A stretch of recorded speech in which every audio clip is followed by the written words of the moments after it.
Good morning, everyone. I am April Joy de Abella, BSED English 22, and I'm going to report about facilities and equipments of volleyball. Volleyball court dimensions, or as we can call it, the measurements of the volleyball court. First to discuss is the center line, the boundary that runs under the net and divides the court into two equal halves. As you can see in the picture, the center line is obviously in the center and under the net. And it also divides the court into equal parts. Attack line, a line 3 meters 10 feet away from and parallel to the net.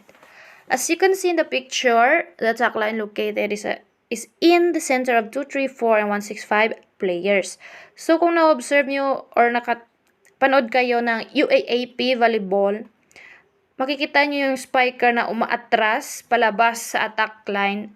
Tsaka pagkaset ng bola sa kanya is dun lamang siya tatakbo or a-attack at papaluin yung bola.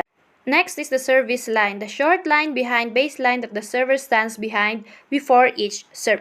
So yun yung designated area na doon magsiserve yung player. Crossing this line during the serve is a violation. So kapag yung player na nagsiserve is nakastep in or nakastepping sa line, violation na siya at score na yun ng kabilang team.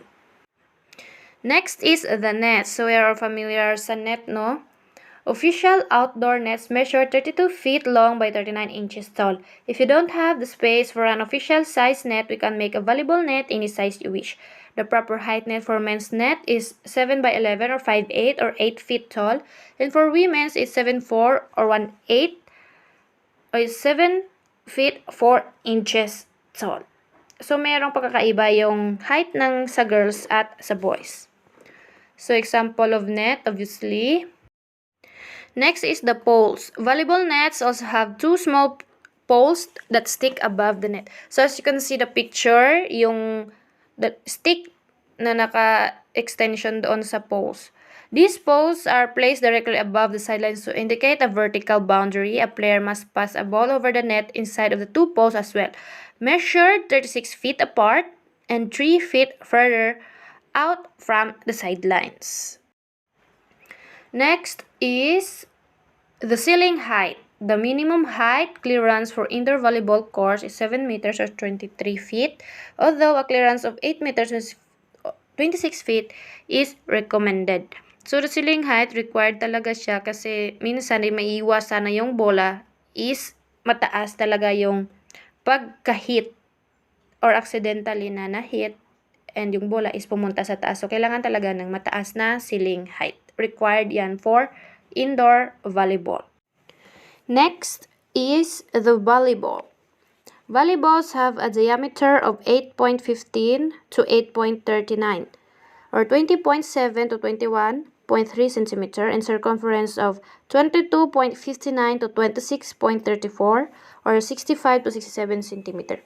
The mass of a volleyball is between 9 to 10 ounces or 260 to 280 grams with a pressure between 4.26 to 4.61 psi or the pounds per square inch to 29.4 to 31.8 the kPa or the kilopascal.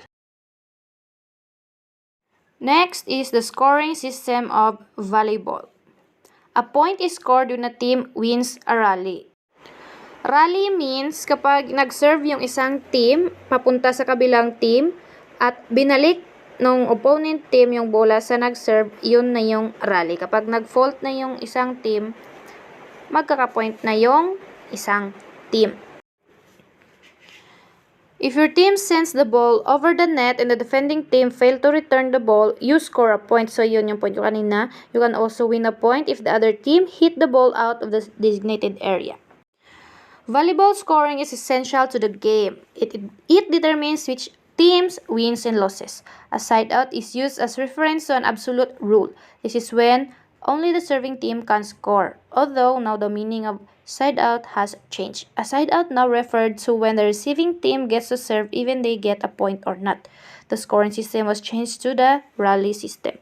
A rally system is a sequence of playing action that decides each point from the movement the ball is served until the ball is out of bounds. If the serving team wins the rally, they continue to serve. And if the receiving team wins the rally, they receive the opportunity to serve. So, ito na yung ginagamit natin ngayon. Next is the rally scoring. Rally scoring is when a team gets a point when the other team fails to return the ball over the net, or when the ball goes out of bounds, commits an infraction, or makes a service error. Side out scoring, when the opposing team fails to return the ball over the net, hit the ball out of bounds, commits an infraction, or make a service error, the serving team scores a point. This also counts for the receiving team.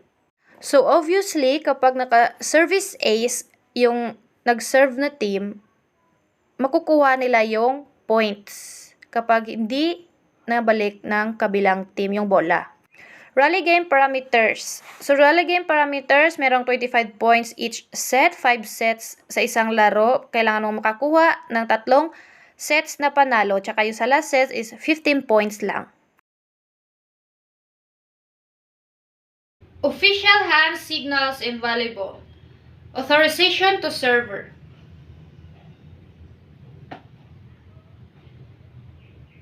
Team to serve.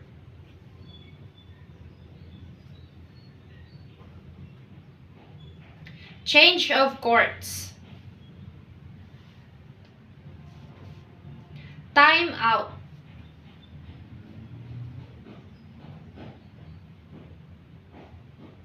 Substitution.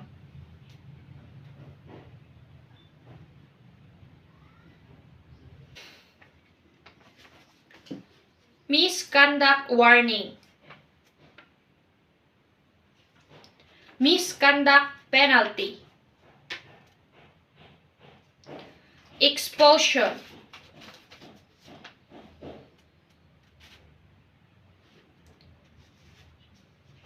Disqualification. End of set or match. Ball not tossed or released at the service hit.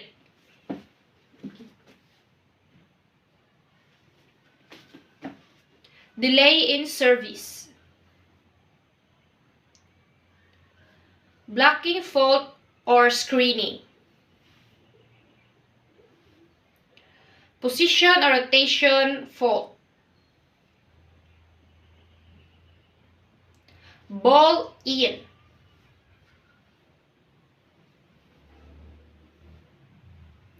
Ball out.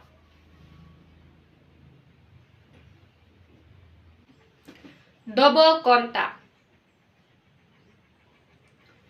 4 hits.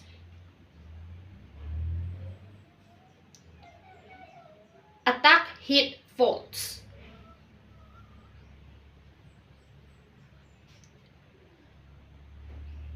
Penetration in the opponent court.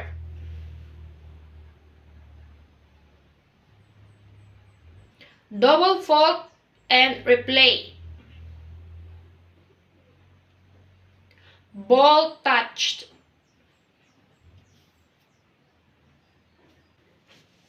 Delay warning.